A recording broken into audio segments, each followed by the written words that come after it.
Assalamualaikum warahmatullahi wabarakatuh. Perkenalkan, nama saya Ananda Putri Mayangsari dari kelas akuntansi A.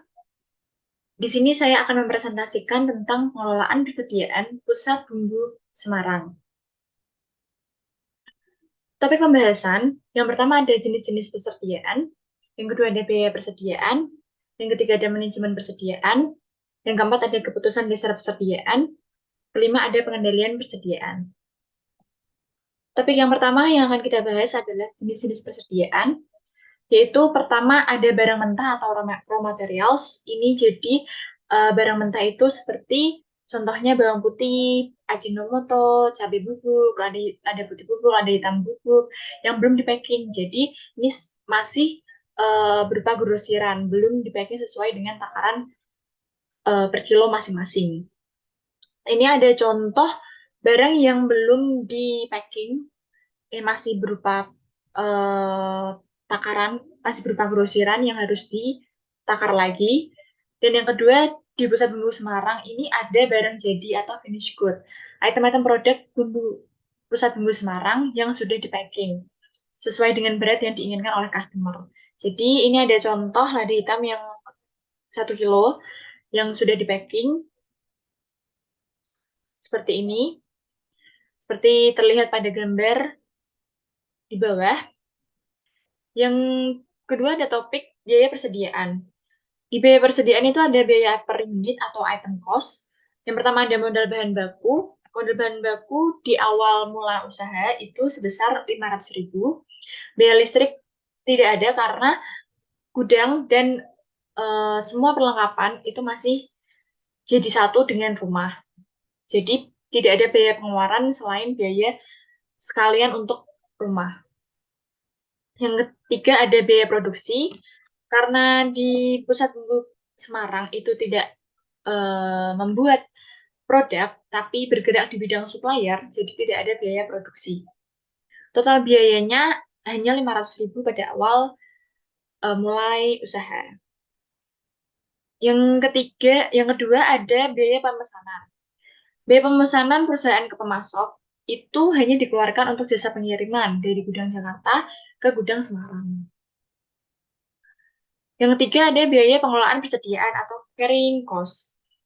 Peralatan penyimpanan.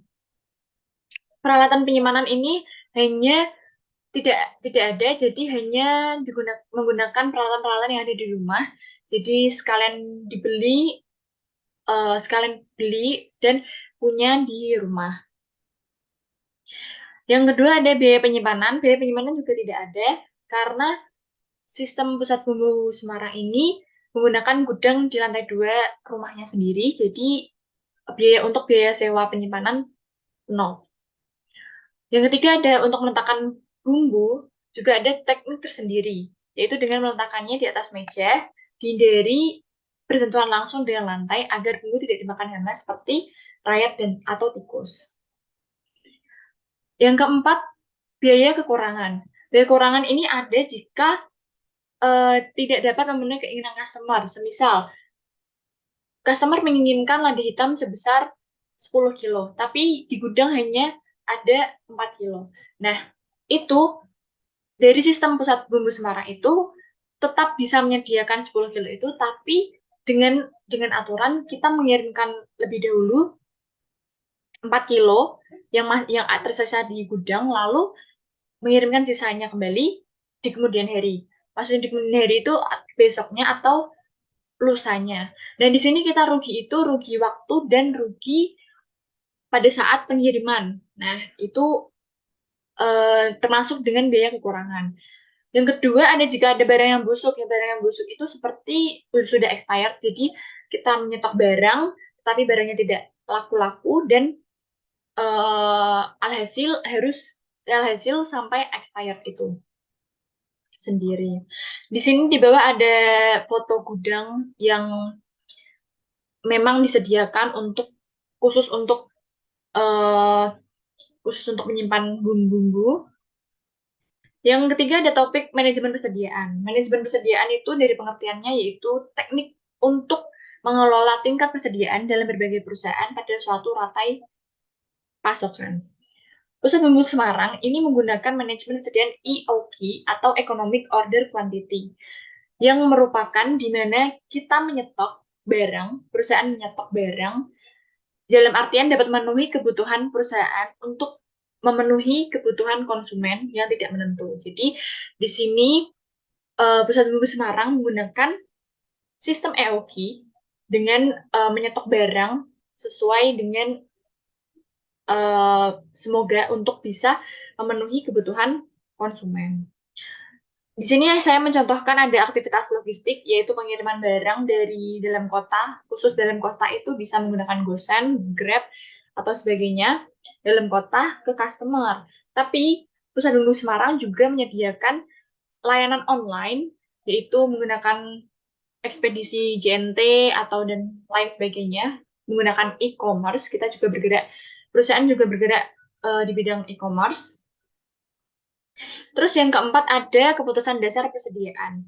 Keputusan dasar persediaan itu ada dua, kita memakainya persediaan siklus dan musiman. Persediaan siklus di sini yaitu semua item yang dijual di Pusat Bumbu Semarang itu termasuk dalam persediaan siklus atau terus berputar dalam jual beli. Yang kedua ada persediaan musiman. Sebagai contoh, sewaktu corona itu ada satu item yang sering dibeli pada waktu corona, yaitu jahe bubuk. Karena jahe bubuk mempunyai khasiat yang bagus untuk batuk dalam saat kena corona atau pada saat corona. Yang terakhir ada pengendalian persediaan. Pusat Bumbu Semarang menggunakan metode pengendalian persediaan dengan FIFO atau first in dan first in first out. Karena ada beberapa bumbu yang cepat busuk, maka perusahaan lebih memilih barang yang pertama masuk adalah barang pertama keluar. Jadi untuk menyiasati mengurangi kerugian untuk barang yang busuk itu perusahaan menyiasatinya dengan barang yang pertama masuk adalah barang yang pertama keluar juga, seperti itu. Kesimpulan dan saran dari presentasi saya hari ini adalah kesimpulan dari analisis pengelolaan persediaan Pusat Bumbu Semarang adalah bahwa kita dapat mengetahui jenis-jenis persediaan, manajemen persediaan, serta metode pengendalian persediaan yang dipakai perusahaan untuk meminimalisir kerugian dan mengefisiensi waktu dalam berbisnis. Saran dari saya untuk perusahaan agar dapat mengurangi kerugian dari item-item yang busuk adalah dengan mengadakan promo atau diskon pada barang-barang yang expirednya sebentar lagi. Jadi, semisal ada lada hitam yang expirednya mungkin sudah mendekati, dan itu kita bisa menjualnya, perusahaan bisa mengadakan diskon atau promo, turun harga, supaya customer-customer atau konsumen-konsumen yang melihat itu tertarik untuk membeli, supaya kita juga tidak terlalu rugi dalam artian meminimalisir kerugian yang ada. Jadi kita bisa menggunakan analisis menggunakan promo seperti itu. Saya di sini mengambil referensi jurnal dari Dahara, yaitu analisa pengendalian persediaan bahan baku, bumbu racik, makanan dari raw material hingga barang jadi. Yang kedua ada Sumartana, yaitu revitalisasi dan penerapan manajemen persediaan pada warung sembako Yoga, Kelurahan Penatih, Kota Denpasar. Yang ketiga saya juga sedikit mengambil materi tentang pengelolaan persediaan ini dari PPT yang diberikan oleh Mbak Sakinah. Jadi sekian dari presentasi saya hari ini. Wassalamualaikum warahmatullahi wabarakatuh.